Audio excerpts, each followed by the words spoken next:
I কইছি নাই দিতাম না, বারবার কোন কিলে মাছ দাও মাছ দাও। কেন আমি অনেক মাছ নিয়ে আসছি না? জানি না এই মাছ কোনায় গেল, মাছ বিলাই খাইলেছে। বৌমা, দেখলাম তো মাছ অনেকগুলাই রান্না করছো, তো আমার ছেলেরে দিলাই এক পিস, আরো তো অনেকগুলা মাছ আছে, তোমার শ্বশুরের একটা দাও।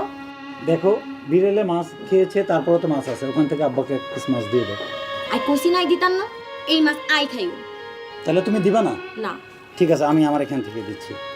এই তোমার সাহস কত বড়, তুই তোমার ভাতের মাছ তুলি তোমার আব্বারে দিয়ে দিতাছো, থও এই মাছ। তুমি আমার আব্বাকে মাছ দিবা না? দিতাম না দিতাম না দিতাম না। তাহলে তোমার মাছ তুমি খাও, আমি খাবো না। বাবা, বাবা যাস না বাবা। বোমা, একটা কথা কইব, আমার পোলার কামাই, ওই মাছ যদি আমরা খাইতে না পারি তাহলে কেনা খাইব? তোমার বাড়িতে যদি যেতাম না, মাছ তো দূরের কথা, কাঁটাটাও সামনে দিতা না। চুপ তোমার থাক ভাত তো। তুমি খাও।